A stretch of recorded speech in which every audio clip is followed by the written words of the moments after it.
Good morning, distinguished participants, ladies and gentlemen. It gives me a great pleasure to welcome all of you and chair the opening ceremony this morning to the 10th Asia-Pacific International Conference.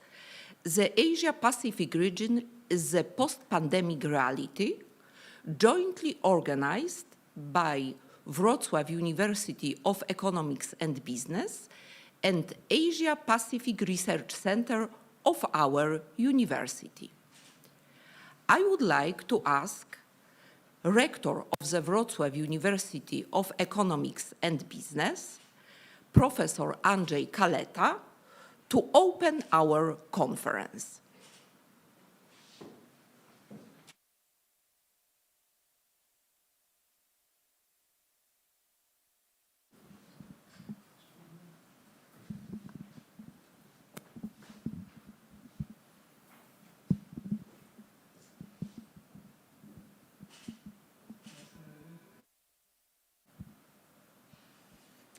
Kłaniam się Państwu uprzejmie. To dla mnie wielki zaszczyt i przyjemność, że mogę powitać Państwa w imieniu władz uczelni Uniwersytetu Ekonomicznego we Wrocławiu i swoim własnym. It's an honor and pleasure for me to welcome you at our university on behalf of our authorities and also on my own behalf. Serdecznie Państwa witam i dziękuję za udział tu naszym honorowym gościom, ambasadorom krajów Azji i Pacyfiku. You are heartily welcome, and I would like to thank all the distinguished participants, the ambassadors of the countries of Asia Pacific. Bardzo serdecznie witam naukowców reprezentujących uczelnie krajowe i zagraniczne. Dziękuję Państwu za obecność na konferencji. My best welcomes to all the researchers from all universities, and I would like to really thank you for participating in our conference. Uprzejmie witam organizatorów. Tutaj, jak Państwo sobie zdajecie sprawę, konferencja jest przygotowana przez szerokie grono osób, tu pracowników naszej uczelni, i podziękowania na ręce pani profesor Bogusławy Drelich-Skulskiej kieruję dla całego organizacyjnego. And also I would like to welcome and give my best thanks to all the team, all members of the team organizing this conference. It's here attended by a wide group of our university employees, and here I would like to thank Ms. Bogusława Drelich-Skulska, our vice rector, for organizing this. Bardzo się cieszę, że w tym roku nasza konferencja ma charakter jubileuszowy. Jest to 10. konferencja. I'm glad that this year we have a kind of anniversary because it's our 10th conference now.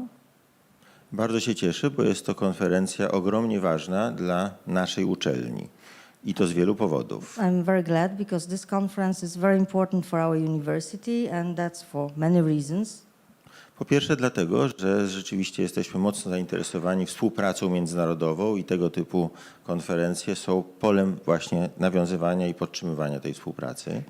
First of all, we are strongly interested in having international cooperation, and such kind of conferences, that's the way and the platform to develop such kind of cooperation. Po drugie, nasza uczelnia pozycjonuje się jako uniwersytet biznesu, a więc uniwersytet, czyli uczelnia akademicka, stawia na badania. Secondly, our university is placing itself as a business university, and as such our university puts great emphasis on research. Ogromnie ważne są dla nas badania naukowe, inspirowane praktyką gospodarczą, nastawione na rozwiązywanie problemów praktycznych. For us, it's very important to focus on business, but through solving problems from practice, and we are looking for practical solutions. No a temat dzisiejszej konferencji, cyklu konferencji znakomicie wpisuje się właśnie w taki kontakt między gospodarką, światem polityki a nauki. And today's conference is a way of linking these three worlds, the world of economy, of politics and research. Temat swoją drogą jest ogromnie oryginalny, bo współpraca z krajami Azji i Pacyfiku to nie jest temat, który często jest poruszany w polskiej nauce.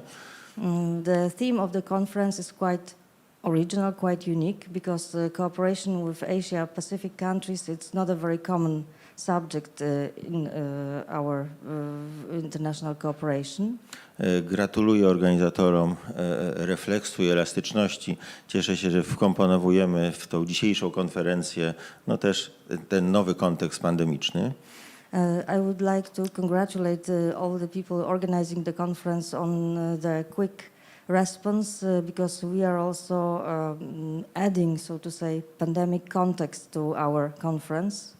Kończąc chciałbym bardzo serdecznie jeszcze raz podziękować Państwu za udział w konferencji i życzyć wspaniałych tutaj spotkań, wrażeń realnych.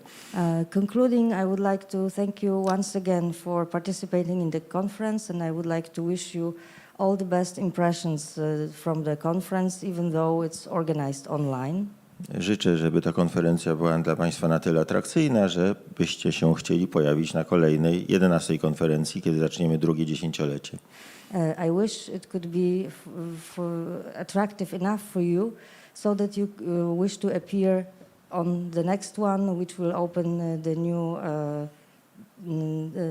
10 years open a new anniversary, the 11th conference next year. I cóż, możemy zaczynać konferencję, otwieramy konferencję. Jeszcze raz życzę Państwu wspaniałych wrażeń i dużo inspiracji. Powodzenia. So we can start the conference. Again, I would like to wish you a lot of good impressions and to find a lot of inspiration during the conference. Dziękuję bardzo. Thank you.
It gives me a great pleasure to welcome His Excellency, Ambassador of Australia, Mr. Lloyd Broderick.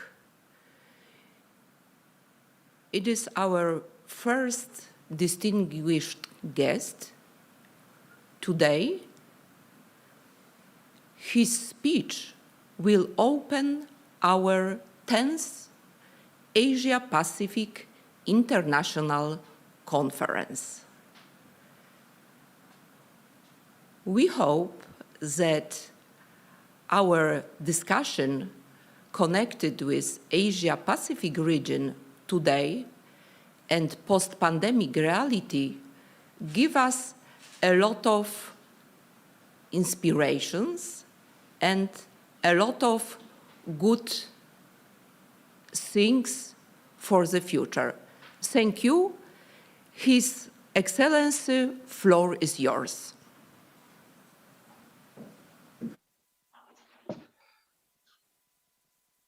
Dzień dobry. Many thanks and also warm greetings to Professor Kaleta, Rector of the Wrocław University of Economics and Business, Professor Drelish Skulska, Vice Rector for Research and International Cooperation, Dr. Mazurek, Director of the Asia Pacific Research Center, other distinguished staff of the university, my distinguished ambassadorial colleagues, other guests, and of course, perhaps most importantly, students. Congratulations to the Asia Pacific Research Centre on hosting the 10th Asia Pacific International Conference. And thank you to all the organisers behind the scenes for all of their hard work. I'm honoured to be the first speaker today at this hybrid event on the Asia Pacific region in the post-pandemic reality. I'm talking today on Australia's place in the Indo-Pacific. I'll talk about Australia's vision for the region and the challenges the region is facing, then focus on regional architecture to show how increasingly integrated our region is, and also some recent bilateral developments. I'll also discuss the new AUKUS arrangement with the United States and the United Kingdom, and finish by turning to our COVID recovery efforts. I should say that we use the term Indo-Pacific to describe our neighbourhood. It encompasses our Pacific family, our Southeast Asian neighbours, our major trading partners, and our US alliance and strategic partners. The region is home to half the world's population and the world's most dynamic economies and its busiest shipping lanes. First, I want to set the scene with a few key facts that will be obvious to many, but are nevertheless worth remembering in any discussion about Australia's place in our region. By area, Australia is the 6th largest country in the world, not including our Antarctic territories, and the largest without land borders. Our 60,000 kilometres of coastline link the Pacific Ocean, the Indian Ocean, and the Southern Ocean. So we're a maritime nation and we're a trading nation. We're the world's largest commodities exporter. We're a G20 country, but with a population of 25 million, significantly smaller than Poland, with the bulk of our population on the east coast of Australia. We are staunch advocates and defenders of democratic values, and we've been a democracy for more than 120 years. We have a proud history of standing up for those values around the world and of giving a helping hand to countries in our region that need it. We are an original member of the United Nations and of the World Trade Organization, and prior to that, the GATT, and a supporter of the rules-based order that serves us all well. As Prime Minister Scott Morrison said recently, we are the most successful multicultural immigration nation. Millions of Australians have family ties to the Indo-Pacific, and our Indigenous peoples have a proud history going back an estimated 65,000 years. All of that helps explain a bit how we see ourselves and perhaps how we think the world should see us. Australia's national interests, including our economic recovery from COVID-19, are tied to the stability and prosperity of the Indo-Pacific. Australia's vision for the Indo-Pacific is of an open, inclusive, and resilient region underpinned by rules, norms, and respect for sovereignty. Our vision for the region is based on principles that have underpinned decades of stability and prosperity. These include openness, including open and secure markets that facilitate the flow of goods, people, and ideas; inclusiveness, an order which allows many voices, perspectives, and players, including in our region's architecture; resilience to threats such as natural disasters and climate change, as well as to coercion; and based on rules, norms, and international law, where the rights and sovereignty of all countries are respected, regardless of size or power. We recognise that challenges to this vision are growing. Rules, norms, and institutions are under increasing pressure. Tensions over territorial claims are escalating. Cyber attacks are becoming more frequent and sophisticated. Disinformation and foreign interference are being used to manipulate societies. Protectionism and economic coercion are on the rise. And the COVID-19 pandemic has exacted an immense health and economic toll on the region and compounded other strategic challenges. The Indo-Pacific is also the epicenter of strategic competition. Some competition, while uncomfortable, is inevitable given differences in interests and values. In Australia's view, it's vital that we compete to preserve the rules-based international order that's underpinned decades of stability and prosperity. But it's not in our interests for competition to slip into confrontation or outright conflict. The changing outlook and the future of the Indo-Pacific has global ramifications. We welcome increasing international attention on the Indo-Pacific, including strategies, guidelines, or outlooks for the region developed by ASEAN, the European Union, France, Germany, India, Japan, Netherlands, the UK, and the United States. Australia is currently acting to support the region's health and economic recovery and to bolster longer-term stability and strategic balance. Realising our vision of an open, inclusive and resilient Indo-Pacific requires us to act consistently, cohesively and more often with like-minded countries. To demonstrate that we're doing this and that our regional architecture is becoming stronger and more sophisticated, I'd like to focus briefly on Australia's engagement with ASEAN, the East Asia Summit and the Quad. ASEAN remains at the heart of Australia's vision for an open, inclusive and resilient Indo-Pacific and is of profound importance for Australia's interests. We're close neighbours of all ASEAN members, of course, key economic partners, and we share a path to recovery from COVID-19. ASEAN and Australia agreed last year to upgrade our leaders' meetings to annual summits, which is a significant and positive development. The first annual ASEAN-Australia Summit was held on 27 October recently. ASEAN leaders agreed to enhance ASEAN-Australian relations to a comprehensive strategic partnership, the first country to have such an arrangement with ASEAN. This will help position our partnership for the future and help us address complex and emerging regional challenges together. Australia shares the principles outlined in ASEAN's outlook on the Indo-Pacific, including openness, transparency, inclusivity, good governance, and respect for sovereignty and international law. We're working to support the practical implementation of the outlook, including through our cooperation on maritime, connectivity, sustainable development, and economic investments. The East Asia Summit is the Indo-Pacific's premier leaders forum for discussion of our region's most pressing strategic issues.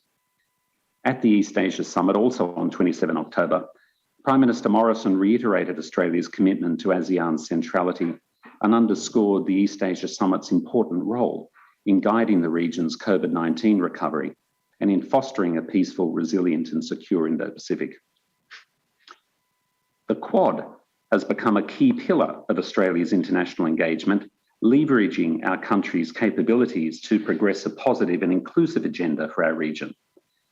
We're four like-minded democracies, Australia, Japan, India, and the United States, committed to a peaceful region based on sovereignty and respect for international law and our other common values. The Quad complements our engagement with ASEAN and our other bilateral, regional, and multilateral cooperation, and the Quad partners champion ASEAN centrality, the ASEAN-led architecture, and also ASEAN's outlook on the Indo-Pacific. The Quad Leaders Summit on 24 September sent a powerful signal of the Quad's commitment to addressing the defining challenges of our time. The Quad partners committed to cooperating on climate change, on critical and emerging technologies, on cybersecurity, on regional infrastructure needs, and on the sustainable and stable use of outer space. Quad foreign ministers are driving extensive practical cooperation on other core regional priorities, including maritime security, supply chain resilience, countering disinformation, and humanitarian and disaster relief. Most importantly at present, through a vaccine partnership, the Quad is also improving access to safe and effective COVID-19 vaccines in the Indo-Pacific, with each member state making significant vaccine commitments. Turning to trade, Australia and 14 other Indo-Pacific countries have signed the Regional Comprehensive Economic Partnership, or RCEP. Australia ratified the agreement recently on 2 November, enabling us to be an original party to RCEP when it enters into force on 1 January 2022. RCEP will be the world's largest regional free trade agreement and will bring together 9 of Australia's top 15 trading partners into a single economic framework. RCEP will help to strengthen economic integration in our region and also build strategic confidence. It will also send an important signal of support for trade liberalisation and rules-based trading arrangements at a time of significant economic downturn and global trade tensions. All these structures are in addition to APEC, that Australia played such a role in founding, the Pacific Islands Forum, and other trade arrangements, including the Comprehensive and Progressive Agreement for Trans-Pacific Partnership. Moving to Australia's other regional arrangements, in view of the time, I'll just list a few recent milestones that include elevating key regional partnerships. We have comprehensive strategic partnerships with Malaysia and India, and a strategic partnership with Thailand, and a comprehensive strategic and economic partnership with Papua New Guinea. We've announced our inaugural project under the Trilateral Infrastructure Partnership with the United States and Japan, an undersea cable that will provide reliable, secure telecommunications to Palau. We've established a program office in Bangkok for our Regional Partnerships for Infrastructure program that's now responding to demand on over 30 potential project opportunities across Southeast Asia. We've reached an in-principle agreement with Japan on a landmark treaty, the Reciprocal Access Agreement, to enhance our defence interoperability and cooperation. We're working with Vietnam to boost our trade and investment relationship under an enhanced economic engagement strategy. The entry into force of the Australia-Singapore Digital Economy Agreement is enabling businesses to benefit from Singapore's dynamic digital economy. On climate change, at COP26, Prime Minister Morrison announced that we're increasing our 2020-2025 climate finance to $2 billion to support mitigation and adaptation efforts in the region. Joint statements on commitment to climate change action with the President of Indonesia at the recent G20 meeting with the Prime Minister of Vietnam at COP26. And also at COP26, Australia announced an expansion of the Indo-Pacific Carbon Offset Scheme. Just a few examples of regional cooperation on climate change. Australia is also helping to build regional countries' capacity in other ways that support longer-term stability and resilience of the Indo-Pacific, including by promoting maritime security, combating illegal, unreported and unregulated fishing, and responding to marine environmental challenges. We're contributing to high-quality, sustainable and resilient infrastructure, including through the Australian Infrastructure Financing Facility for the Pacific, and strengthening cybersecurity capabilities to prevent and respond to malicious cyber actors. Against all of that very relevant background, I'd like now to talk a little bit about the AUKUS partnership between Australia, the United States and the United Kingdom, announced by our leaders on 16 September. AUKUS is an enhanced capability and technology sharing partnership under which Australia will acquire conventionally armed nuclear-powered submarines as its first trilateral initiative. AUKUS is about more than submarines. AUKUS will complement broader efforts, some of which I've just described, to meet the challenges posed by changes in our regional security environment. AUKUS is not a new alliance. It doesn't change Australia's commitment to ASEAN or the ASEAN-led regional architecture. Indeed, the AUKUS partnership will strengthen Australia's ability to work with regional partners, including ASEAN, to support stability and security in our region. It will make us a more capable ally and partner. As a three-ocean nation, as I've described, that relies on maritime trade and lines of communication, submarines are necessary for Australia's ability to protect itself and its national interests. Nuclear-powered submarines have significant advantages in terms of speed and endurance, and in other areas over conventionally powered submarines. The subs to be acquired under AUKUS, while nuclear-powered, will be armed with conventional weapons. They will arrive fully fueled and will not require refueling during their period of service with the Royal Australian Navy. So there will be no requirement for Australia to develop expertise in the nuclear fuel cycle. This capability was not available to Australia in 2016 at the time we entered into an agreement with France to acquire conventionally powered submarines. AUKUS doesn't change Australia's deep, long-standing commitment to nuclear non-proliferation. Australia does not and will not seek nuclear weapons. Indeed, Australia has long been a global leader in nuclear non-proliferation, and we will uphold that reputation. We remain committed to the integrity of the global nuclear non-proliferation regime and to strengthening it where possible.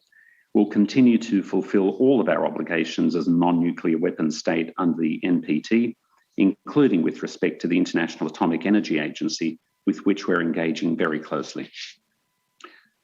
While the AUKUS decision has undeniably had an impact on France through termination of our submarine contract, it was not a decision about France. It was a decision about Australia and changes in our region and changes in technology.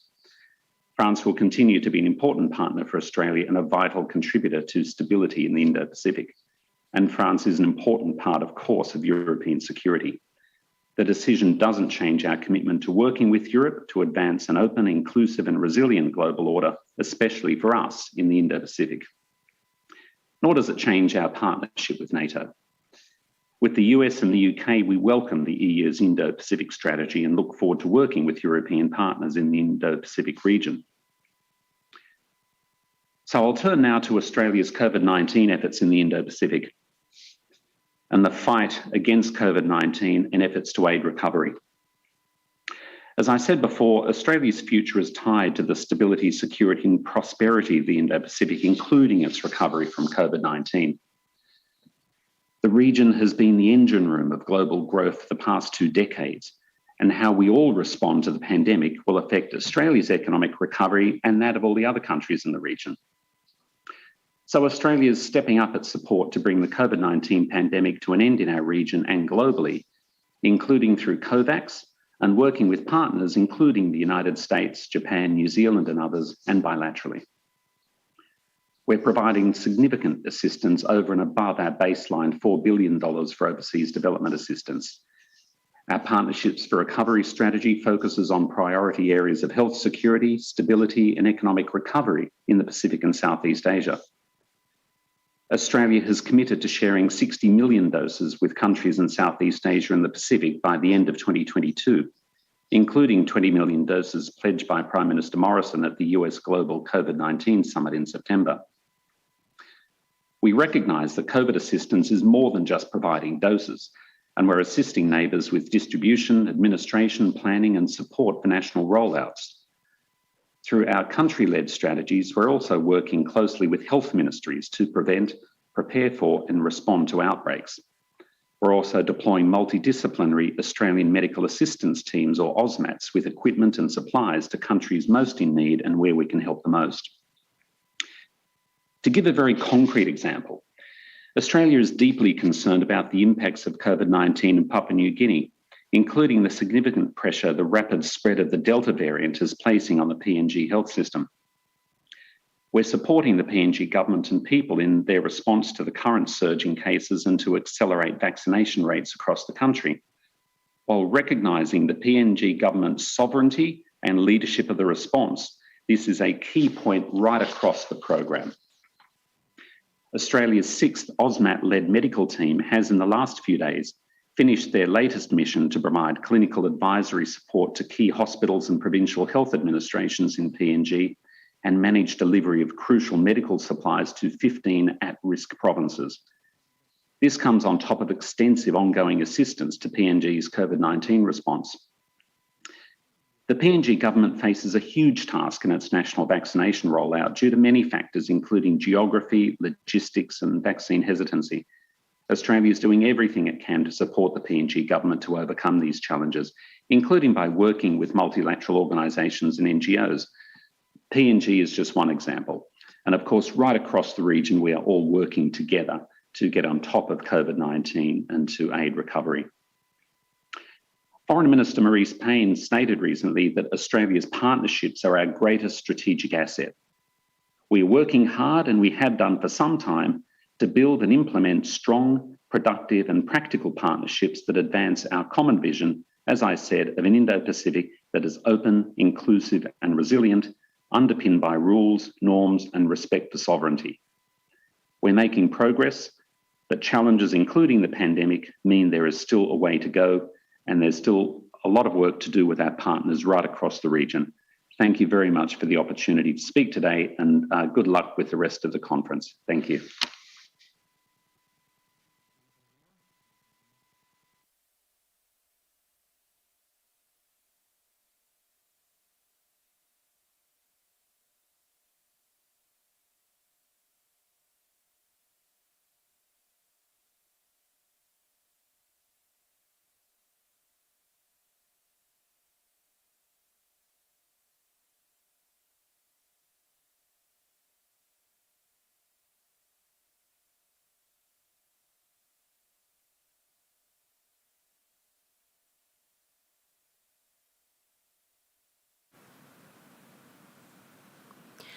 We are profoundly grateful to His Excellency Ambassador Lloyd Broderick for an insightful speech and presentation about the position of Australia in the Indo-Pacific region, especially in the context of the AUKUC agreement. We hope that the cooperation with Australian Embassy and our university will continue in the future. Now, I'm pleased to invite His Excellency Akio Miyajima, Ambassador of Japan, to give his speech about Japan in the post-COVID-19 reality. Your Excellency, the floor is yours.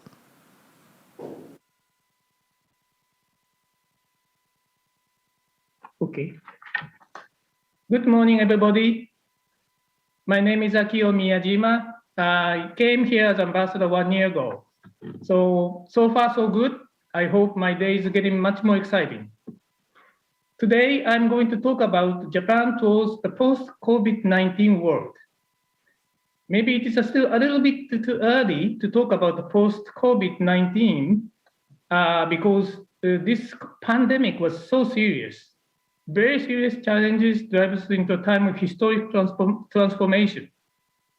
So after COVID, there will be no back to the pre-COVID time. We are going to live with COVID, and then we are going to live under the new normal. But this time of difficulty could be a time of chance. We need to use this opportunity to change to a better future and society with a creative innovation and advanced technologies. And Japan is determined to take the lead in building this post-COVID-19 global order, and then try to do our best to strengthen our cooperation in the international community. As I don't know that everybody is, I don't know how many people are paying attention to what's happening in Japan, but this October, our Prime Minister has changed.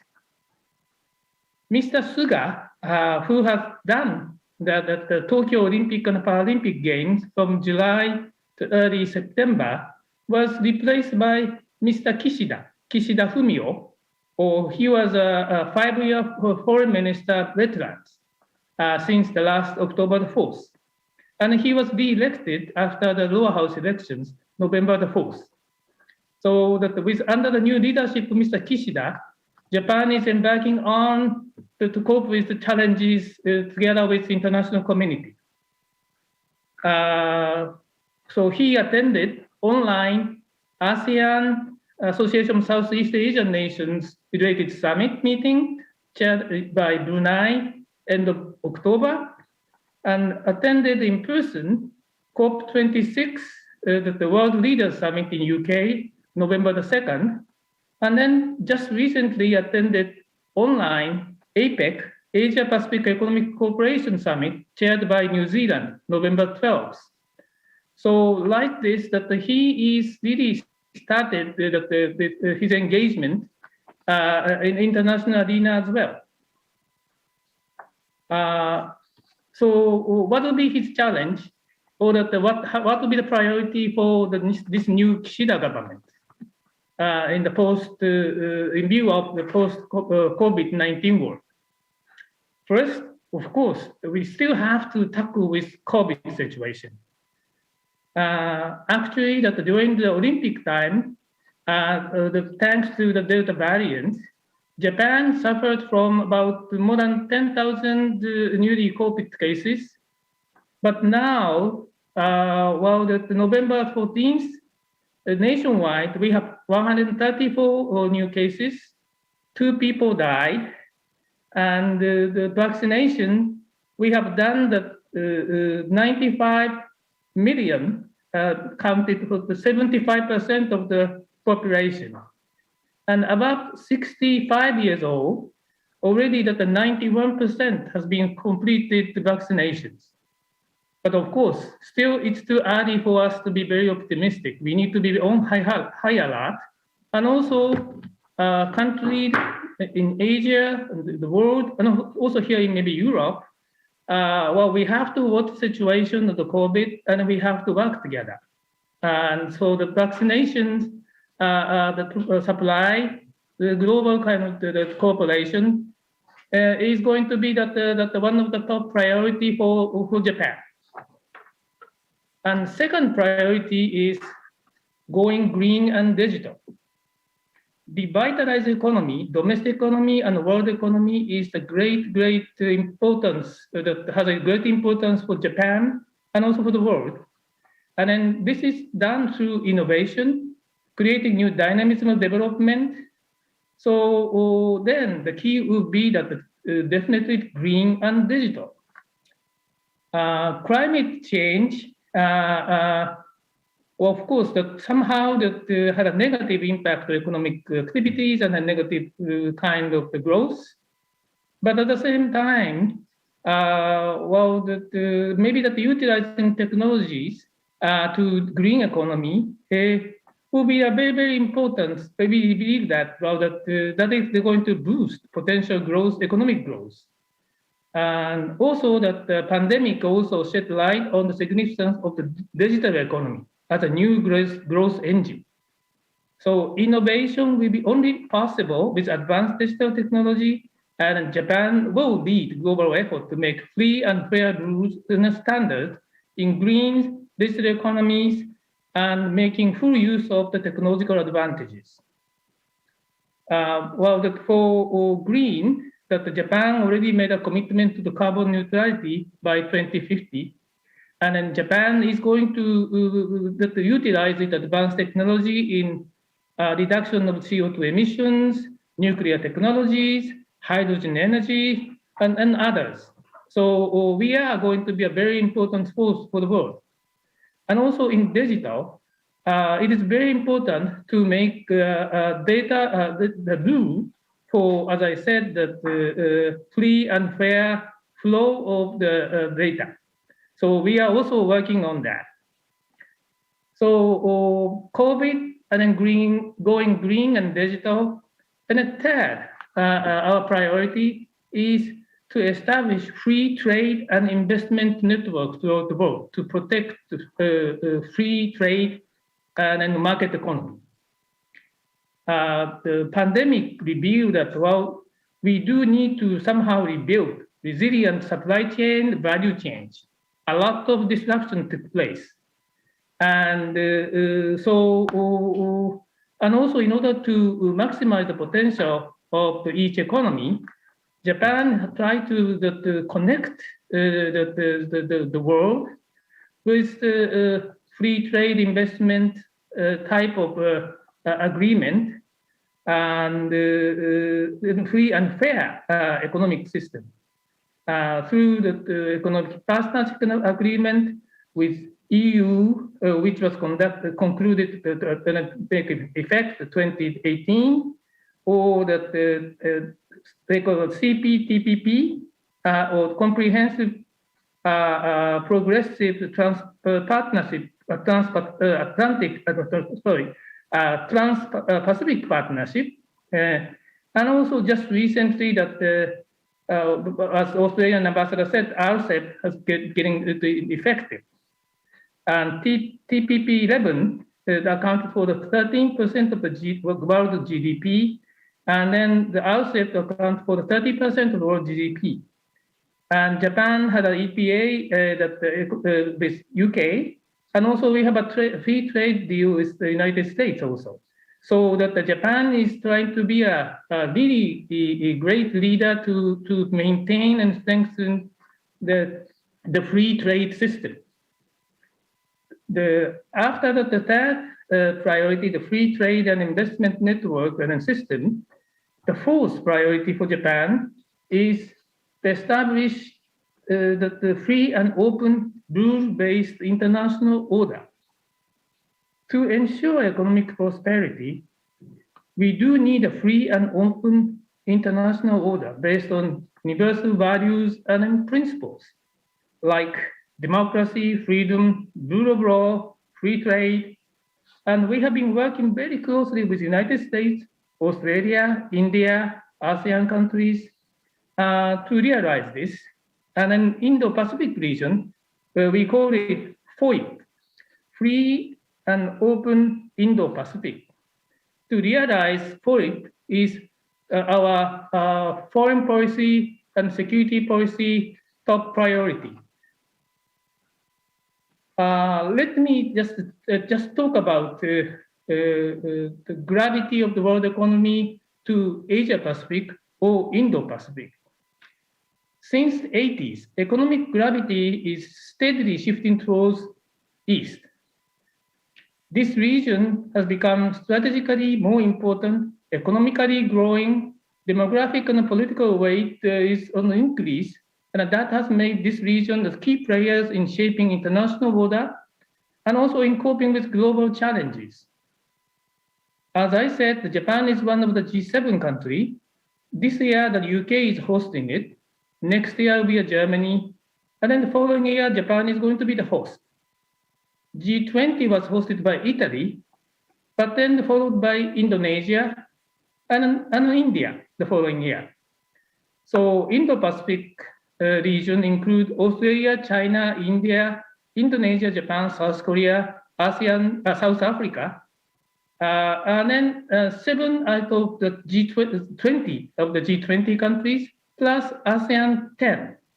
So 3/3 of world population, 60% of the global GDP, 2/3 of the pre-pandemic global economic growth are from this are produced by this region. And in this region, Japan will remain important player. Japan is a G7 member, the 3rd largest economy. And when I talk to the Polish people, maybe not many people realize that the size of Japanese economy is 20% bigger than Germany, and then UK and France combined. So this is a really big economy. And then Japan will continue to be a dynamic core of the economic and technological development, especially in Indo-Pacific. EU and Indo-Pacific are getting more and more interdependent. 70% of trade, 60% of the foreign direct investment are with this region. And then 40% of the trade with the EU are through South China Sea, namely the Malacca Strait. So your prosperity is so closely related to the prosperity and also the stability and the peace in Asia Pacific. September 16th, EU announced that the joint communication on EU strategy towards the Indo-Pacific, and then EU is going to engage more with this region, and Japan fully welcome that.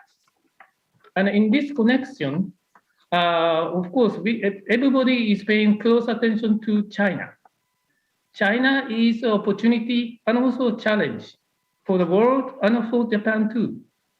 China is the biggest trading partner for Japan. 4% of the Japanese trade is with China, and then United States 15%, ASEAN 15%, EU 11%. So it is very important for us for China to keep developing, but only on rule-based order. China's economic growth has been more than 10% for 30 years. But just recently, it's the slowdown to 7%, 5%, maybe last year or this year, 2-3%. So some people said China is no longer a rising power. China is already risen power. And China is the median age of the China is 37.4. Of course, Japan and Germany is mid-40s, but China is no longer a kind of the young, dynamic population. The median age of ASEAN is 30 years old. And also, in order to have a very good economic development and prosperity, we do need a stable peaceful environment. And here we are very concerned about lack of transparency of the Chinese military spending, which has been became almost 40 times over 30 years. And then last year, that the 7% growth. And then this is the second largest expenditure next to the United States, and 4 times more than United States, more than Japan.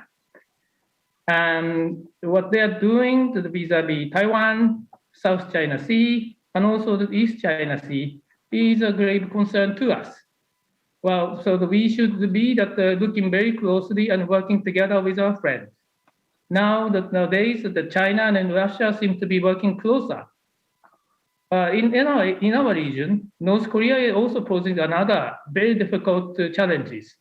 They have about 1,000 ballistic missiles, and then the half of the ballistic missiles has a range of 1,500 kilometers, which covers entire Japan. And also they have a nuclear program.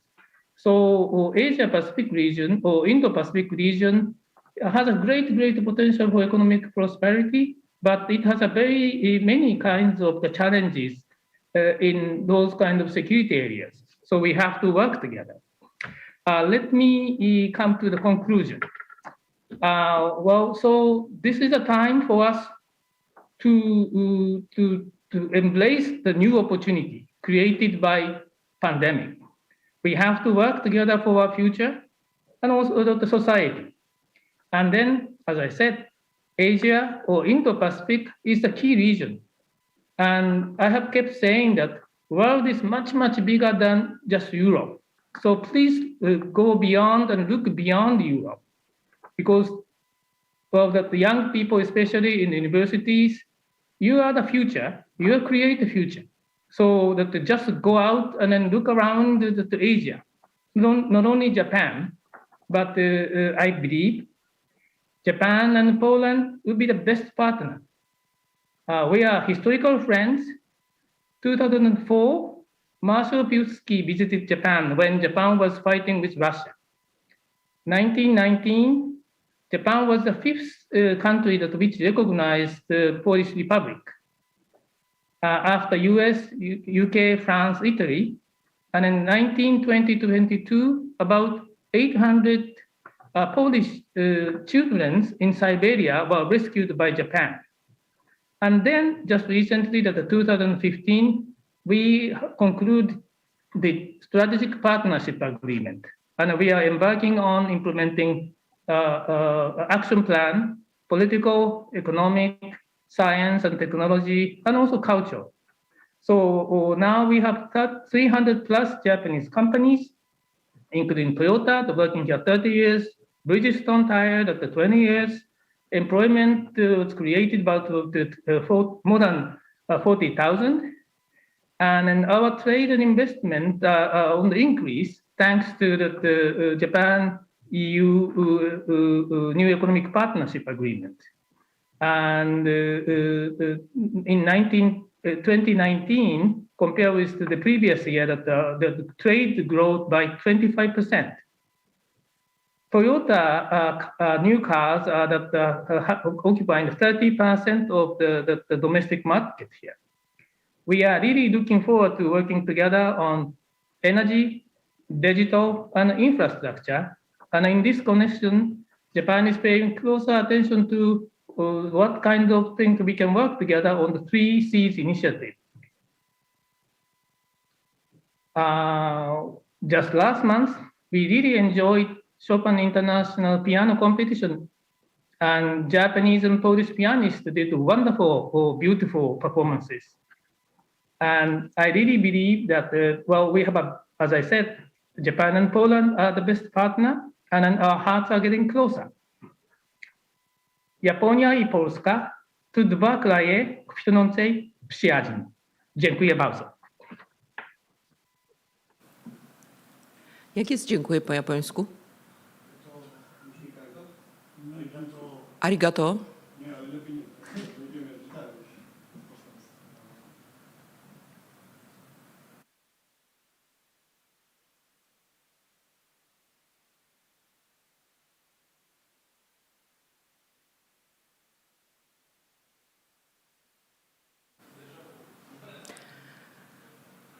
I'm thankful for this presentation and the opportunity to host His Excellency at our 10th International Asia-Pacific Conference. We have a long-standing tradition of research cooperation with numerous academic institutions in Japan. I believe that such conference and discussion can tighten the bonds not only in the context of collaboration in the education field, but also in the context of deepening the relations with the Japanese enterprises operating in our region. Thank you very much. Now, I would like to give a floor to Her Excellency Ambassador Alana Hudson, Ambassador of New Zealand. Your Excellency, the floor is yours. Dziękuję bardzo i dzień dobry. Tinakwe. Apologies to interpreters right now. I will use a little bit of Te Reo Māori in my presentation. It's the language of the indigenous people of New Zealand. But I will explain in English what I mean. So first of all, I just want to tautoko the thanks that was offered by my fellow speakers, in particular our first speaker, the Ambassador of Australia. I will save time by not repeating it, but it is a heartfelt sentiment from New Zealand as well. When fire broke out in the almost completed Auckland Convention Centre on the 22nd of October 2019, little did we know that that would be the least of New Zealand's worries as upcoming chair and host of APEC in 2021. Instead, as we all know, we were faced with the impacts of COVID-19, the biggest health crisis since the 1918 influenza pandemic, as well as the largest economic collapse since World War II. And this is all on top of the geopolitical environment you've already heard about from the other speakers this morning. New Zealand's planning quickly pivoted to a whole new form of collaboration in the region, and we have just this past weekend completed a whole year of fully virtual meetings and processes involving all 21 APEC economies. In my presentation today, I'm going to take you back to the regional perspective. Much will resonate with what you've already heard this morning, but I will be looking at from both a New Zealand perspective, but also that of the wider region. Homea, huia, taikia. In English, this translates to join, work, grow, together. This was the theme for our work in APEC this year, and it's evident in what we've achieved. I'm going to talk to you today about some of those big outcomes around COVID, and I agree with my colleague from Japan that we are not in a post-pandemic world yet.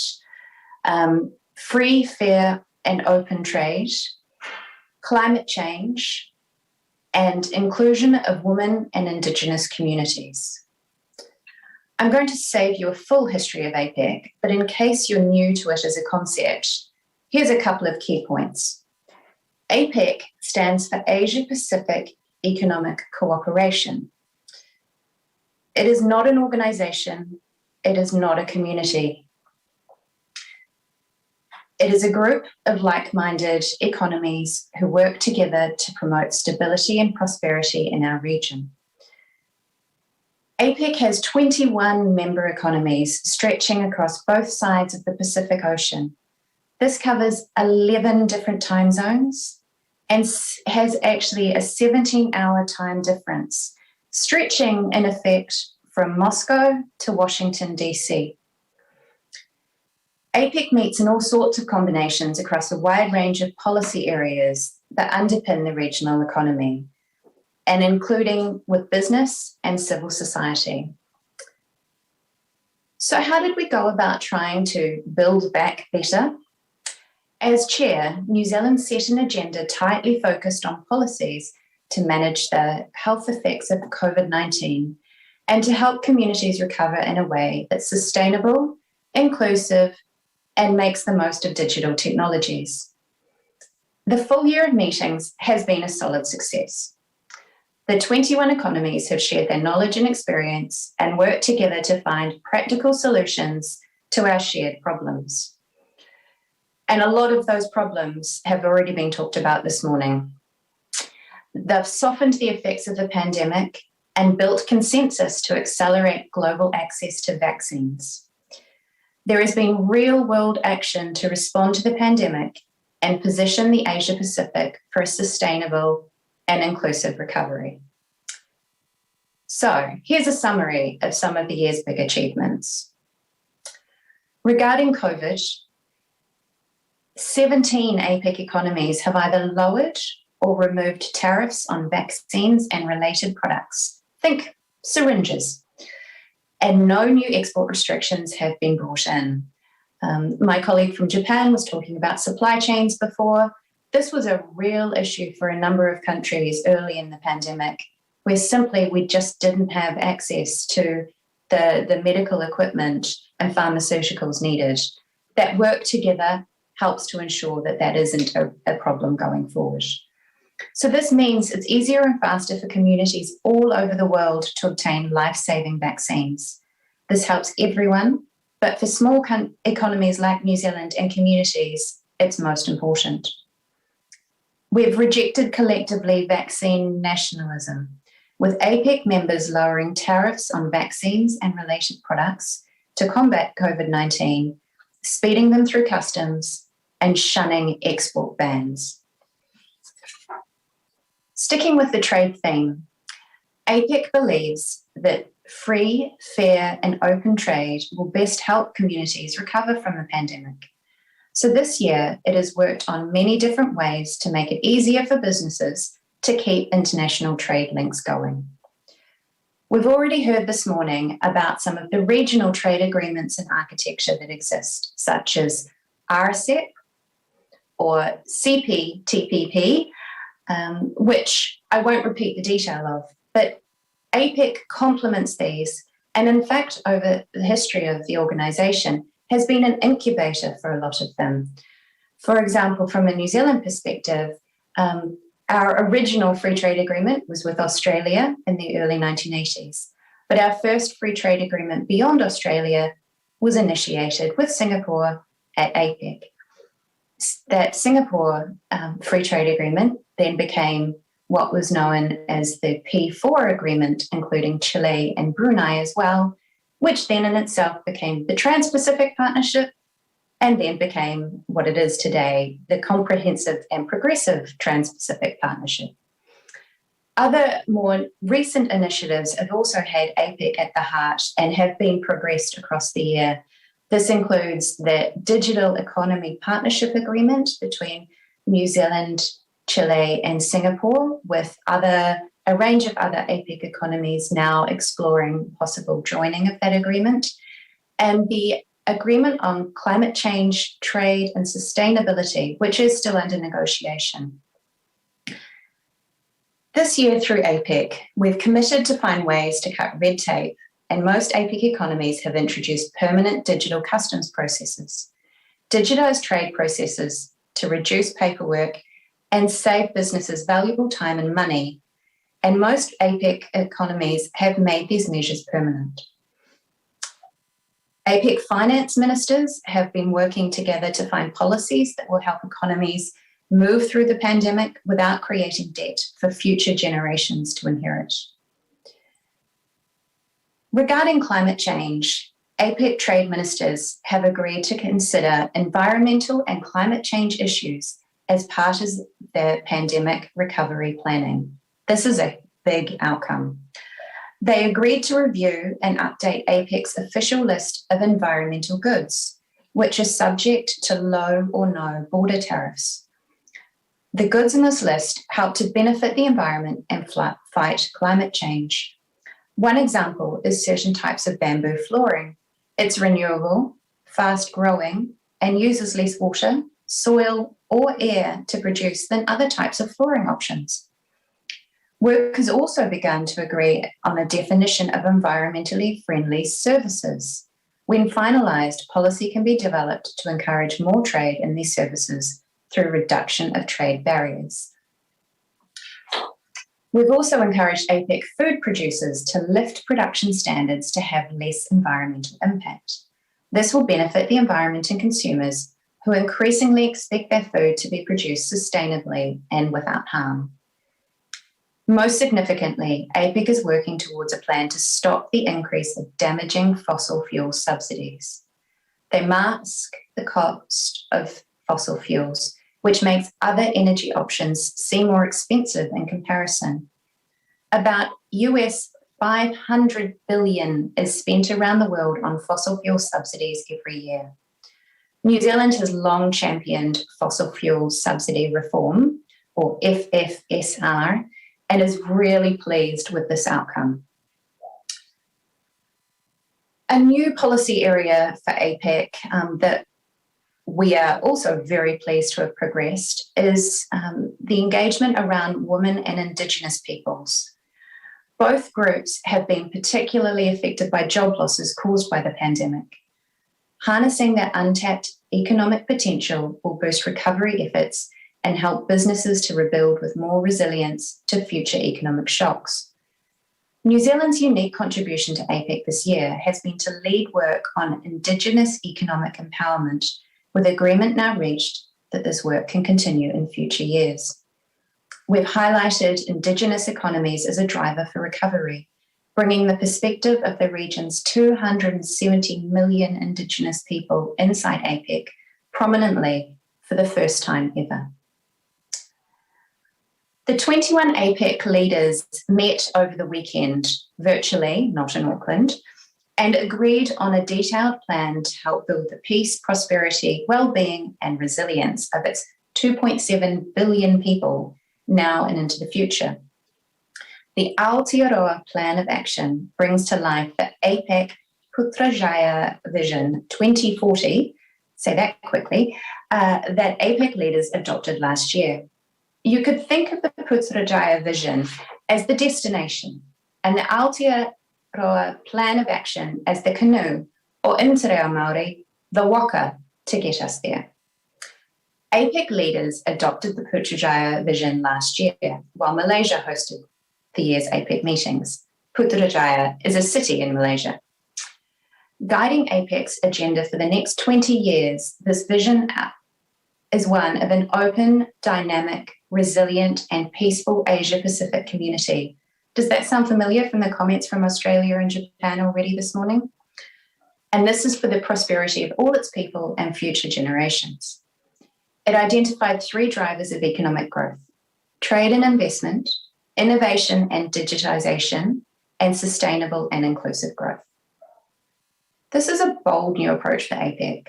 After 32 years promoting cooperation and trade and investment, the group is now broadening its focus into new areas. As I've explained, over 2021, APEC economies have worked together and agreed to cooperate on digital technology and innovation, environmental sustainability, including climate change, and inclusion, particularly of women and Indigenous peoples. The plan sets out clear individual actions for economies to work on through their domestic policy. One example is for economies to develop tools to help businesses operate across borders easily and cost effectively. There are also larger collective actions where economies will work together. 2 examples are for APEC to consider climate change when making more decisions, as I mentioned earlier, and to recommit economies to double their renewable energy use by 2030. It's a measurable elements, so progress can be monitored and tracked, and it's flexible to make sure that APEC stays relevant and responsive. The world is changing fast, we all know that, and APEC will need to keep pace and adapt as new challenges emerge over the next 20 years. So where to next for APEC and the region? New Zealand has now handed over the chairing of APEC to Thailand for the coming year, and they will begin the program of meetings very shortly. You can expect to see APEC economies active in supporting strong outcomes in the interest of the region in multilateral processes.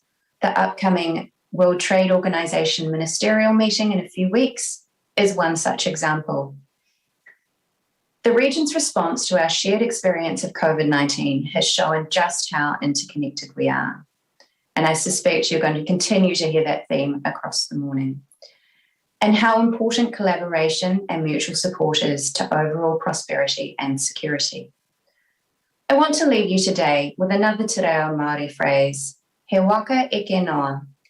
This basically translates as, we are all in this together, or we are all in the waka or the canoe together. It was the spirit of APEC throughout the year, and it stays with us throughout the region as we look towards an eventual post-pandemic reality. Bardzo dziękuję.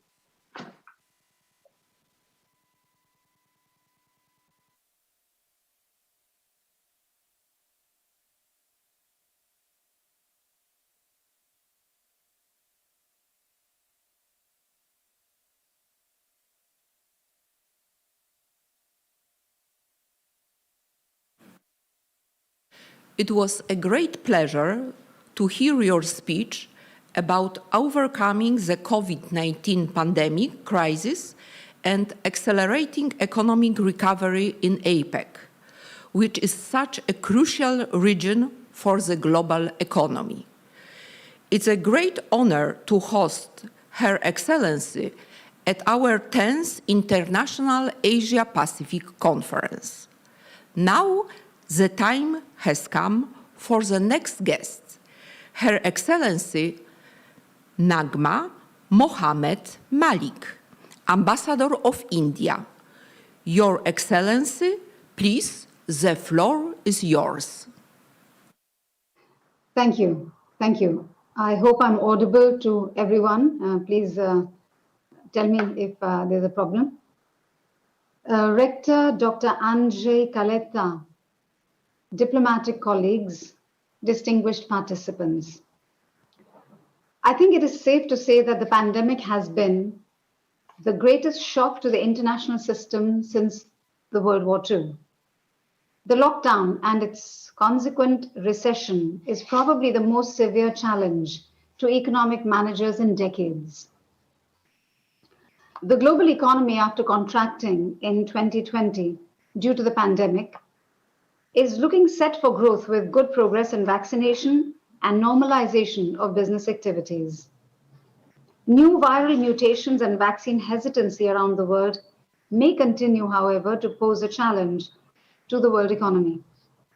Unequitable access to vaccines between developed and developing countries will also retard global recovery, though regrettably, there is not enough appreciation of this causal link.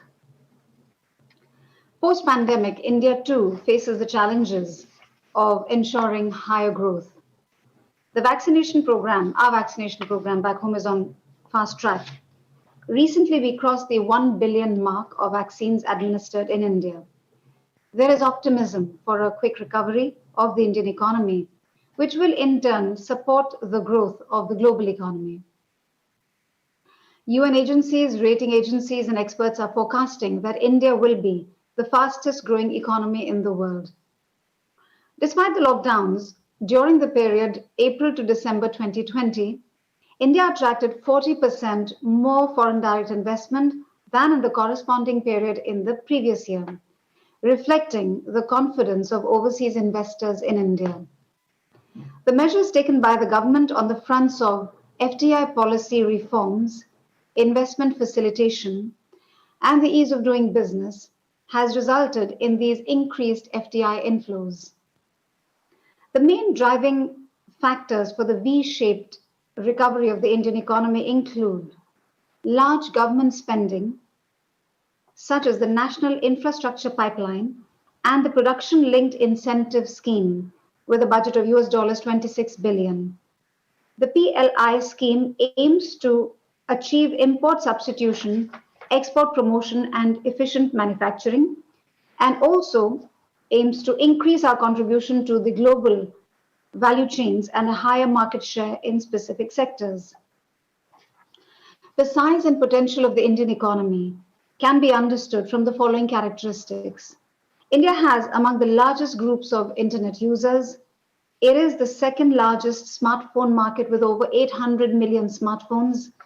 It is the largest two-wheeler market in the world, the second largest steel producer, the fastest growing e-commerce market, the third largest consumer market, the second largest startup ecosystem, and a ranking of 63rd in the ease of doing business. But above all, I think we can repose the most faith in our skilled and reasonably paid workforce. An extensive set of reform and relief measures has been undertaken by the government as part of the stimulus package announced to boost equitable and sustainable growth. There is a focus on building a high quality supply chain within the country, strengthening partnership with medium, small, and micro scale enterprises, promoting startups. Sectors like mining, coal, defense, railways have been opened up to new foreign direct investment. Policy reforms have been instituted to fast track investments. Coal has been opened up to commercial mining with a view to making it more efficient and less polluting. Enhancing private sector participation in mineral sectors. The FDI limit in defense industries has been increased from 49 to 74%. In agriculture, importantly, the government has removed barriers on interstate trade, facilitated contract farming as opposed to subsistence farming, and has set up the Agricultural Infrastructure Fund. There is improved land availability, business-friendly labor reforms, and loan support to farmers and rural economy. In September this year, the Government of India unveiled a national single window clearance mechanism for investors by integrating the existing clearance systems of central and state governments. This single window clearance will lead to quicker approvals, reducing the time for approvals considerably. Two important new initiatives that I want to talk about here. The government has recently done away with retrospective taxation, giving a clear message to all investors that there will not be any unpleasant surprises in the tax framework for them once they've set up. And secondly, the government has recently privatized Air India, the loss-making state-owned airline, which was loss-making since several years. And the government with this move has demonstrated that it recognizes that certain service sectors, certain areas, they're just not meant for the government to be there, and the private sector can do a much better job of it. I'm happy to say that Air India has now gone back to the company that set it up in the 20s, and they are treating it as a kind of homecoming.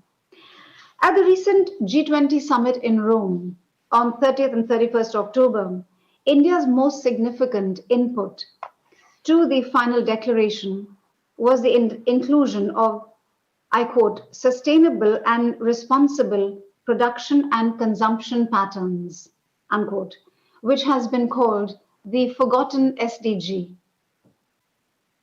India explained that in addition to climate finance and affordable technology, sustainable consumption will also be a critical enabler of climate action. This idea is rooted in Mahatma Gandhi's dictum that the earth, quote, the earth has enough for everyone's need, but not enough for everyone's greed, unquote. And it found endorsement for the first time, I'm happy to say, in the G20 declaration as an important element of climate action. Supply chains originating from our part of the world were significantly disrupted globally due to the pandemic and consequent shutdown of large sectors of industry. The disruption in global supply chains necessitated a combined effort to bridge the gaps. Indian manufacturers responded to this imperative and stepped up their capacities to cater to the gaps in the global supply chain. Ensuring the supply chain's resilience will be one challenge for the post-pandemic world. It is clear now that another challenge ahead will be ensuring a cheap, reliable, and sustainable source of energy for all of us. In Europe, we have recently seen how a combination of factors, a windless summer that ensured that the gap in wind-generated energy produced a higher demand for fossil fuels, the disfavor that nuclear energy, which is otherwise a clean and non-polluting energy source, the disfavor that this energy source has fallen into because of various factors, I understand, but yeah, still it's been a kind of wholesale doing away with nuclear energy in many countries that perhaps is not the best solution for our time. The phasing out of coal and the greater use of natural gas, which is seen as less polluting than oil, though still a fossil fuel. All of these factors resulted in the dizzying rise of the cost of natural gas to 10 times its price from February this year to just 6 months later. Some reasonable solution that controls emissions and global warming, but also provides reasonably priced clean fuel for all of us has to be found. Our region of the Indo-Pacific has vibrant economies and skilled and innovative people. I'm certain that we will play our part in the economic rejuvenation of the post-pandemic world. Thank you very much to the Wrocław University of Economics and Business, the Asia Pacific Asia Pacific Research Center, for inviting me to be part of this event. Thank you.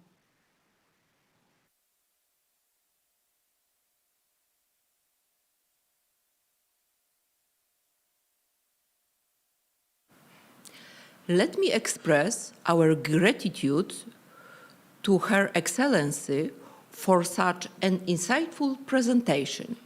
It is a pleasure to host Her Excellency and our conference. And I hope that this meeting will be one of many chances to exchange our thoughts, ideas, and opinions during future conferences and debates. Now, please let me introduce our next guest, Mr. Taufik Lamsuhur, Chargé d'Affaires and Interim of Indonesia. Please, the floor is yours.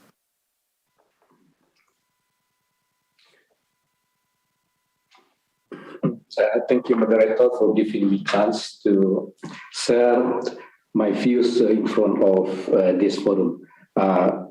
Dear Professor Boguslav Derek Skulka, Vice Rector for Research and International Cooperation, University of Wrocław of Economic and Business. Distinguished speakers, Ambassador, His Excellency Ambassador Lloyd Broderick, His Excellency Ambassador Akio Miyajima, Her Excellency Ambassador Alani Hudson, Her Excellency Ambassador Nagna Muhammad Malik, and then also Professor Mami Hiraika Okawara, the next speakers of this forum. Ladies and gentlemen, dear students and participants, very good morning to all of you. Dzień dobry. I think I have to make some disclaimer at the beginning because every issues have been already addressed very well by the previous panelists. So I try just to make another point, another perspective of the Asia Pacific region. Of course, first of all, allow me to convey my sincere gratitude to the Asian Pacific Department of the University of Wrocław in Economic and Business, as well as to the Asia Pacific Research Center for making this webinar materialize. Today, I will share with you why Asia Pacific region is so important for global economy, either before and during the pandemic, or even post the pandemic, as the organizer used the term post the pandemic term. But I think I have to echo the views of Ambassador Miyajima as well as Ambassador Alani Hudson that we are not yet after the pandemic. We are still fighting or against the pandemic. Yeah. So okay, and then I would like to share with you why the Asian Pacific region is so important. Firstly, Asian Pacific region contributes significantly to the world economic growth, since the country in this region in the last 5 decades could grow between 5 to 7% annually. When the region enjoys its high economic growth, then it will boost the global growth. And of course, vice versa. The global economic growth suffer or decline when Asian Pacific growth decreases. Secondly, I would also like to share with you that Asian Pacific region is the venue for production and at the same time also the venue for the market. The production process includes raw material, semi-finished product, as well as final product. As the market, we all know that the total population of Asia Pacific countries are more than 2.7 billion, more than 1/3 of the world population. And then most Asian Pacific countries are tropical countries, so it can make them to have all year production process. Yeah. Ladies and gentlemen, dear participants, if we ask who are mostly suffered from the pandemic, I think Asia Pacific countries are one of the most injured by the COVID-19. Some statistics say that because of the pandemic, more than 80 million people in the region lost their job just on the tourism sector. This figure is about the total population of UK and Poland. Dear participants, the recent APEC summit, 11 to 12 November, under New Zealand presidency, underlined commitment to build peace, prosperity, well-being, and resilience of its 2.7 billion people now and into the future. And then the Aotearoa Plan of Action 2021 will be the roadmap to realize the APEC Putrajaya Vision 2040, adopted last year in Kuala Lumpur, Malaysia.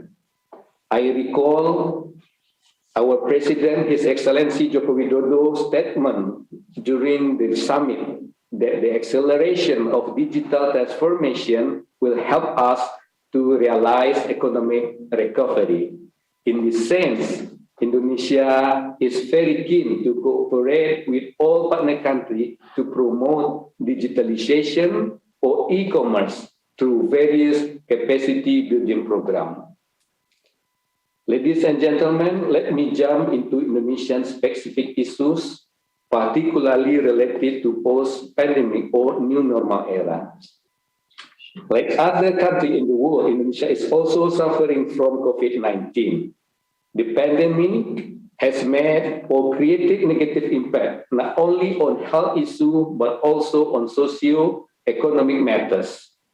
The economic growth, which is relatively constant at 4 to 6% in the last 10 years, suddenly reached the lowest point last year. It was minus 2.07%. Since the beginning of 2021, Indonesia economy grew gradually 0.74% at the first quarter, and then 3.8 in the second quarter, and then 3.5 in the third quarter. Indonesia experienced the hardest situation in the pandemic between July to October this year, when the new infected cases could reach 50,000 in a day. And then because of that situation, the government applied strict policy for people movement. And this was effective to minimize the contagious virus, and the number of infected patients are decreasing, and this makes everybody a little bit released from the haunting situation, and the healthy one could work remotely. Of course, these successful decreasing numbers is also contributed by the vaccination, by national vaccination program.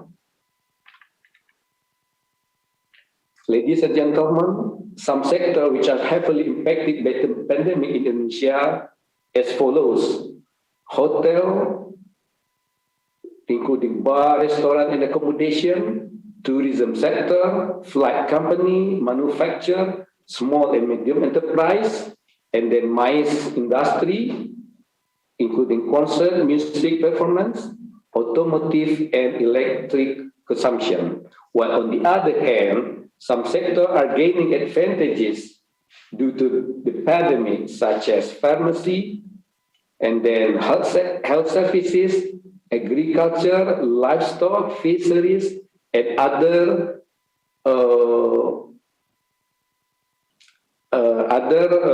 daily consumption of the people. And then, of course, ICT technology, and then e-commerce was also very booming during the pandemic. Ladies and gentlemen, the government of Indonesia tried to adjust the policy to make sure the health sector and other related socio-economic programs well managed, like more access to health facility, free PCR test, free vaccination program, building temporary hospital, free temporary quarantine venue, relaxation of credit payment, etc. And then, of course, the government of Indonesia is also adjust some priority program. For example, the intention to open Bali, Batam, and Bintan Island for the foreign tourists should be postponed till last month. And then now, with the other country, we are trying to do some travel corridor agreement to make the foreign tourists visit Indonesia again. And then the government also changed the target for economic parameter. For instance, for the foreign tourists in 2022, the target is only 2 million, while the normal figure in 2019 is around 17 million. Ladies and gentlemen, Indonesia is of the view that there are homework for every country, not only in Asia-Pacific region, but also in all over the world, to cover its own domestic obstacle due to the pandemic situation. But at the same time, there are also a necessity or a must cooperation bilaterally, regionally, and multilaterally to tackle the pandemic issue, since the resources doesn't belong to only one or single country. The new variant of COVID-19 should encourage the world to work more closely. We all know that because of the existence of Delta variant and other variant of COVID-19 virus, IMF has revised its optimistic target of growth of the world economy in 2021 from 6.5% to 5.9%, or 1% lower than the estimated. I would conclude my presentation by mentioning the main theme of Indonesian G20 presidency, that is recover together, recover stronger for 2022.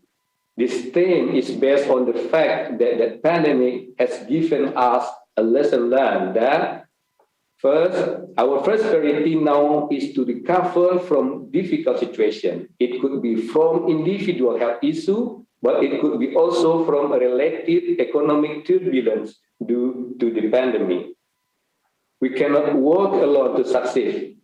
I'm sorry, it is not only the slogan of Liverpool, But it's true that all countries of nations should cooperate intensively to combat the pandemic, such as through research and R&D joint project, through providing equal vaccination access, recognition vaccination certificate, making travel corridor arrangement, and so on.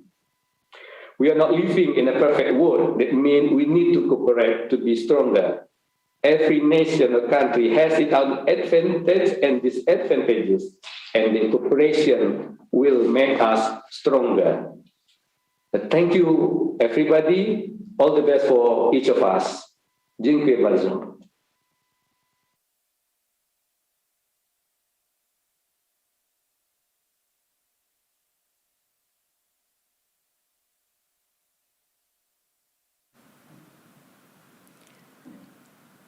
Mr. Taufik Lamsuhur, thank you very much for your presentation and speech. I'm certain that we will continue our cooperation in the future. Now, I would like to present our last guests in the plenary session, Professor Mami Hiraike Okawara from the Takasaki City University of Economics. We are glad that Professor Okawara has continually collaborated with our university and the Asia Pacific Research Center for many years. It's a great pleasure to host you in this 10th Jubilee edition of our International Asia Pacific Conference. Professor Okawara, the floor is yours. It's a great pleasure to see you again.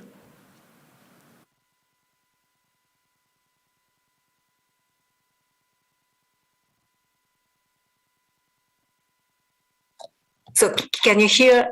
Okay, thank you very much for your kind introduction. And I'd like to share the screen. Okay, this one. Okay, so I'm Professor Emerita at Takasaki City University of Economics, and I'm also a member of Karizawa Natural Protection Council. So today I'd like to talk about environmental issues of upmarket resort town before and after the pandemic. And the town's name is Karizawa, Japan.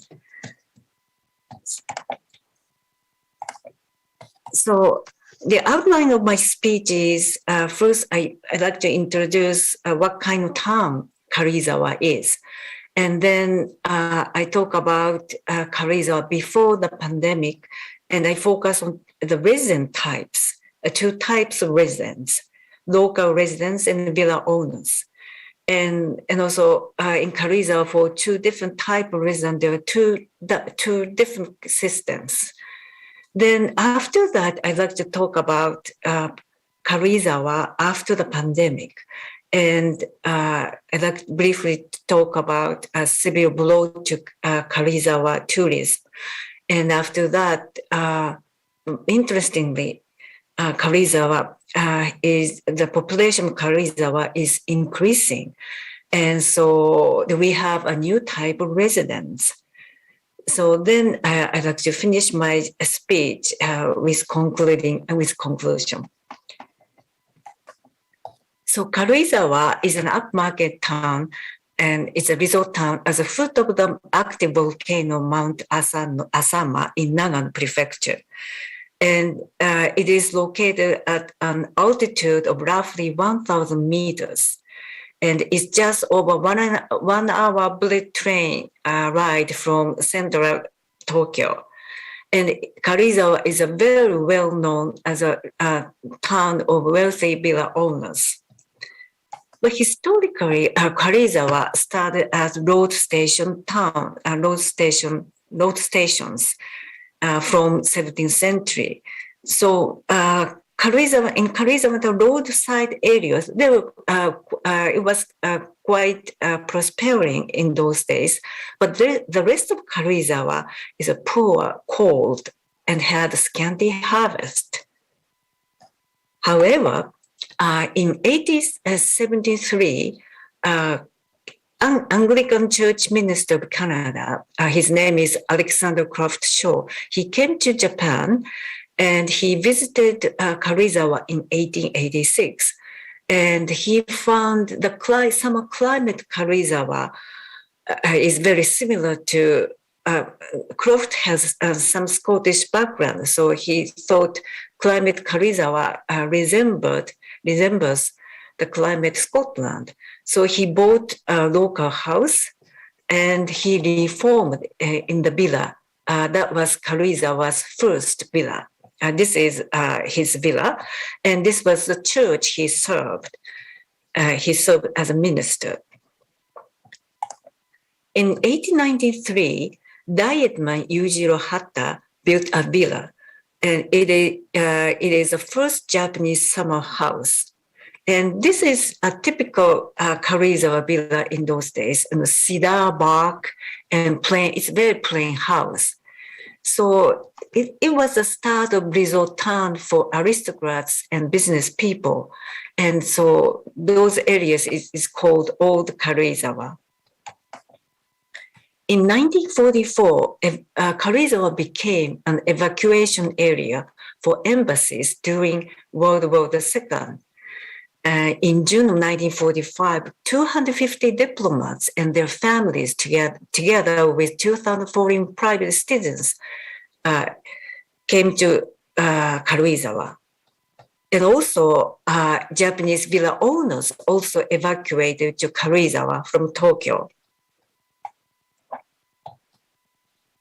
So evacuating villa owners left Karizawa for Tokyo after World War II. Then American occupation forces came to Karizawa and seized large and beautiful villas and hotels for their own use. Karizawa gradually became a U.S. military-based town with American soldiers and prostitutes. In 1951, Karizawa town issued the anti-prostitution law. It was the first law in Japan promulgated. In 1953, American military forces planned to establish a maneuvering ground at the skirts of Mount Asama in Karizawa. Movement against the establishment of the maneuvering ground was started, but at that time, Japan was a very defeated country.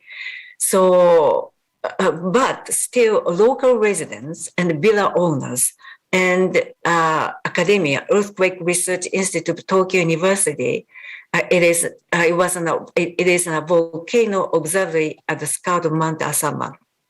So, American military forces pulled out from their plan. That was very nice. And the Karizawa returned a quiet and clean town. 1951, Karizawa was designated as an ambassadorial cultural city by government. So other those kind of cities, Nikko, Nikko, and this is Karizawa, and Kyoto, and Toba, Matsue, Beppu, Matsuyama, and Nagasaki. So another big event for Karizawa, August 1957, Emperor Emeritus, Crown Prince at that time, played tennis with current Empress Emerita for the first time. Their romance began at a tennis court in Karizawa. In 1959, they married. That was the picture of the royal wedding.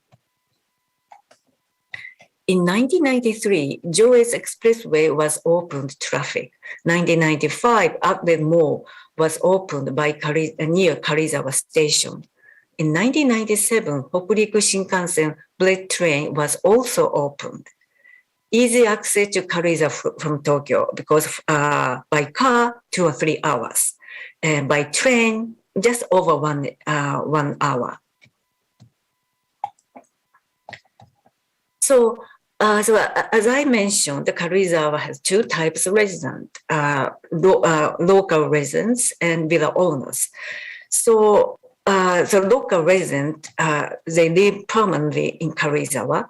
and villa owners, they don't live in Karizawa, but they visit and stay Karizawa on weekends and holidays from May to early November. Before the World War II, there were intimate relations among villa owners, but after the World War II, villa owners, then the relationship is quite shallow, so it's sort of changed. And the next one is, so I'd like to show some double system Karizawa. It's a house number. Villa owners have two addresses to their home. One is a regular postal address, and the other is a house number. But the owner of the vacation home can get postal mails or packages by either a postal address or house number. So another double system of Karizawa is a Karizawa price. So villa owners, when asked for weeding, ask the service weeding, they have to pay 50,000 yen. But local people, they are charged only 8,000 yen. So almost double price is charged for villa owners. And why? So vacation house owners come and stay in Karizawa from late spring to early autumn for a period of one half in a year. Construction workers voluntarily refrain from working in Karizawa from 25th of July to 31st of August to maintain the quietness of the summer house area.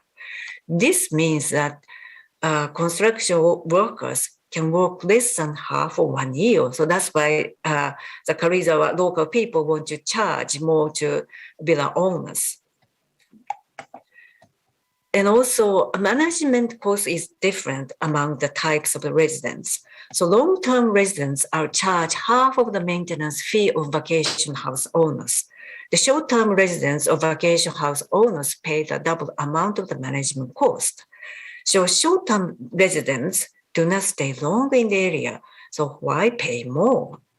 So I asked the management office, they said, well, long-term residents contribute to crime prevention by staying long. That's their answer. So another property tax is also different. And so property tax and town property tax for local residents reduced by half. So then everyone wants to become a local resident, but there is a qualification. And so any person who lives or stays at least 1 month is considered as a resident. But it is very difficult to achieve because villa owners remove water from water pipes from antifreeze of the pipe late autumn. So that means in winter, when they come to Karizawa, they can't use water. That means they can't stay in the house. And also, even if they said, well, we stayed 2 times a month to the town people, but town people checks eligibility of residents by electricity bills. So sometimes the bill is quite high, but winter time is very low or nothing. That means they are villa owners cannot say we stayed in the winter time. So rich Karizawa, what percent of vacation house owners in the property tax Karizawa? So I asked the town office, they didn't make it open, but I figured out that 70 or 80%. Because in 2020, the total number of villas, 15,973 houses. And the local people's houses, only 5,717 houses. That means vacation house is more than, it's 73.6%, and local house 26.4%. So 70 or 8% property tax is paid by villa owners. So Karuizawa Town provided a general plan called the Karuizawa Nature Protection Guideline. It says it regulates the size of a lot,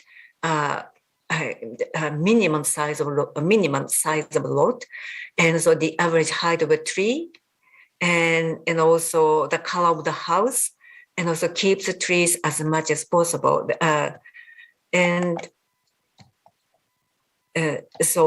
And in 2020, there's one success story about a building agreement in Karuizawa. In 21, a plan of building condominium arose at the old Karuizawa. 20 villa owners set up an association against the plan of building condominiums. They negotiated the change of the developer's plan of building condominiums with the developers and Nagano prefectures and Karuizawa town for over 2 years. The association concluded a building agreement with the developers, which was authorized by Nagano prefecture. The developer eventually changed their plan of building condominiums. Instead, they built houses for sale. And so for the environment issues, Karuizawa condominium method is a really big one. In 21, Karuizawa town provided regulation building condominiums called the Karuizawa condominium method. And then governor of Nagano, Yasuo Tanaka, he owns a villa in Karuizawa. So he was very, very active in protecting environment in Karuizawa. So the condominium building in Karuizawa must be under 2-storied. The maximum number of condominiums must be less than 20 in each condominium building. So the area of each condominium must be over 110 square meters when the condominium building has more than 20 condominiums. So the aim of the regulation is to avoid inexpensive studio type of buildings. So, another Karuizawa townscape method was provided, and also, but however, lands in lots was traditionally sold in Karuizawa, keeping trees as they were. Those who bought lots built villas, keeping trees around the building. Those have been nowadays sold after trees on the lot were completely cut down, like these pictures. So those who bought lots cut down all the trees on the lots before their villas. And real estate agents consider vacant lot as easier to sell and buyers. And buyers also consider vacant lots as easier to build villas. Villa owners are often told by local agents to cut down all the trees of their lots. They might compensate their neighbors for the damage caused by fallen trees. So the agent would charge 100,000 yen for one tree. If you have 10 tall trees in your lots, so it's quite a lot of money. So, however, cutting down all the trees on the lots leads to environmental destruction. This is a logging rate. Logging rate indicates the rate of keeping trees around the villa. The ratio is decided by building to land ratio. So, but we have made such a great logging rate, but it was not. Some people did not. Quite a few people did not follow this logging rate. And also loophole, solar panels. Karuizawa's regulation solar power generation profits the building of solar power plants in the vacation house areas. But the regulation adds one sentence which states the solar power plants may be built on the area where one cannot watch from the main road. So villas are usually built away from the mainland. So this means solar power panels can be built anywhere in Karizawa. But in 2016, Karizawa Association Villa owners asked Nature Protection Committee of Karizawa to remove the sentence from the regulation. So then the committee judged that the request is appropriate and removed the sentence from the regulation. So another loophole is Bill Gates' house. In winter of 2012, trees were completely cut down at the vast area of Karizawa. That's about 19,830 square meters in the western part of middle Karizawa. And so it is a grand scale building. It is a grand scale building. So, but it's one floor above ground and 3 floors underground. And the cost of building is a huge amount of money. The Karizawa Nature Protection Guideline states the height of the house must be built 10 meters in order to maintain the landscape in harmony with trees. The building is a one-story building, which means the requirement of Karizawa Nature Protection Guidelines. Drafter of that guideline could not think of someone's building a house with multiple stories underground when they were drawing up the guideline. Karizawa Nature Protection Guideline generally state that the owners must keep trees as much as possible. It does not clearly state that cutting all the trees on the vast lands of a huge land is wrong. So look at, this area is really the mountainside, Bill Gates' house. And this is a road to his house. And this is overview of his house. It's a central courtyard and a huge building. And so these are ordinary villas. So you can see how huge the building is. And it cuts so much amount of trees. So here is really still little tiny villas and huge areas. So before the pandemic, Karizawa town has 2 different types of residents, local residents and villa owners. Villa owners do not live in Karizawa for a whole year. They pay property tax, management cost, higher painting cost, higher building cost. But there was successful campaign for environmental protection, such as U.S. military exercise area, and so Karizawa condominium method. But big failure case is a probable Bill Gates vacation house. We really, people in Karizawa think that house, the builder of the house is Bill Gates, but official document puts some different name. But so more correctly, I should say probable Bill Gates house. So then after the pandemic, the coronavirus crisis affect tourism in Karizawa town, but we saw some increase in population and what kind of people are coming to Karizawa, telecommuting and schooling. So this is a number of visitors to Karizawa. 2016, nearly 8 million people. In 2017, a little bit less.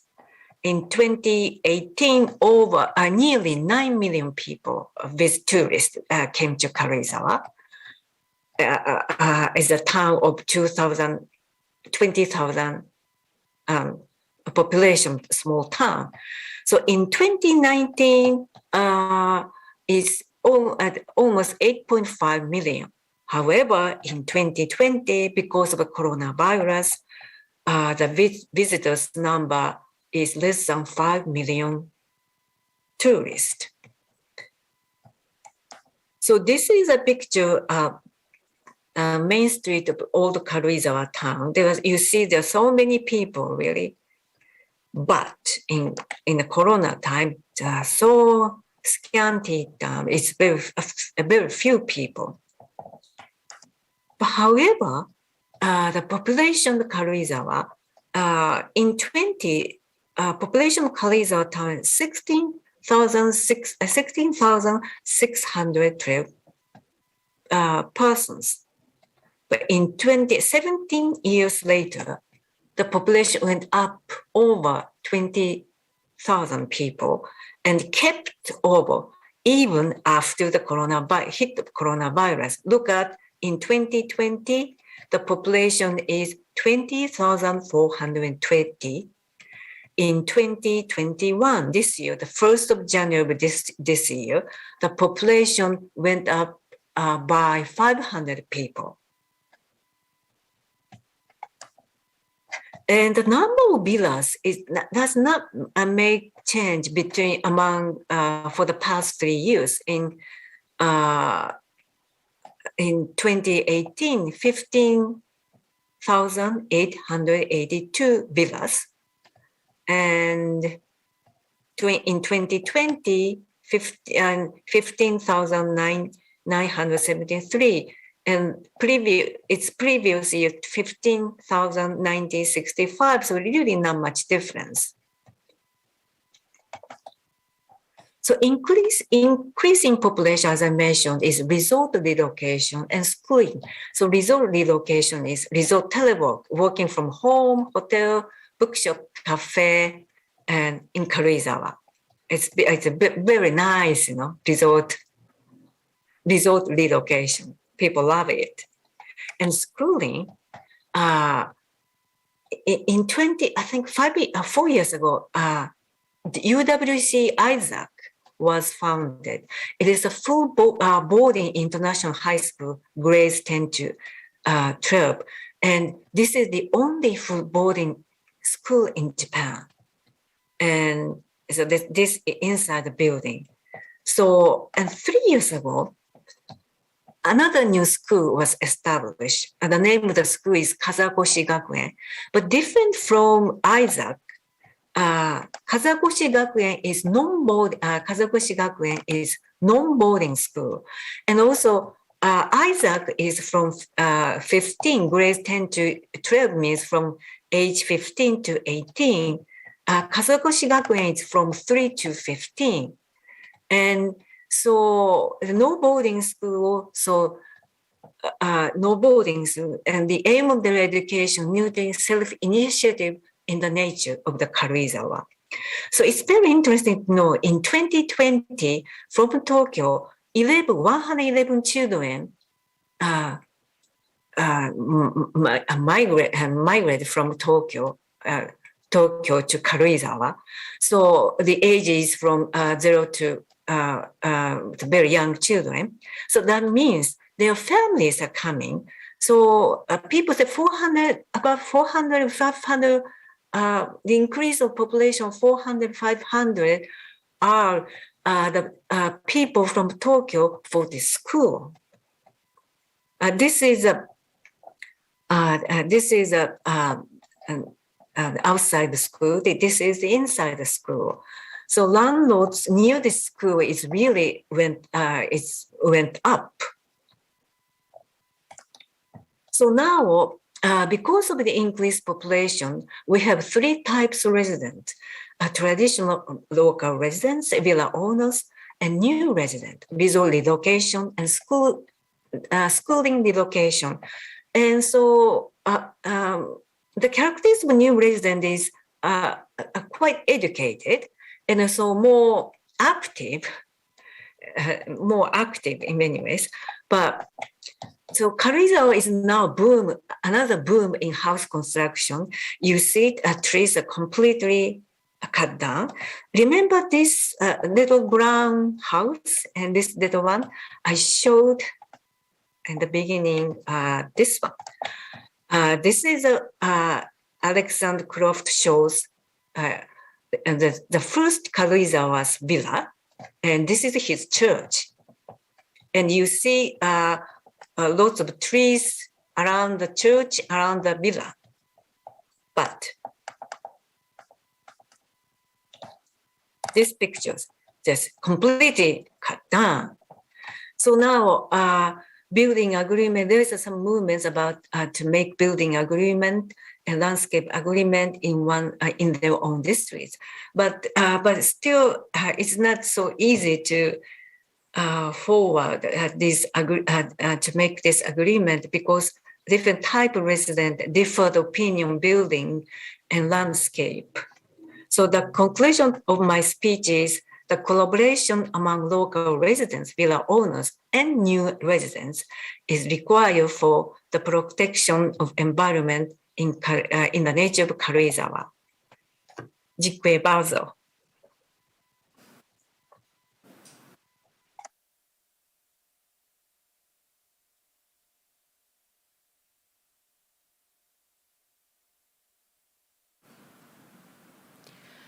We are thankful for such an interesting presentation about the environmental issues of an upmarket resort town before and after the pandemic in Karuizawa, Japan.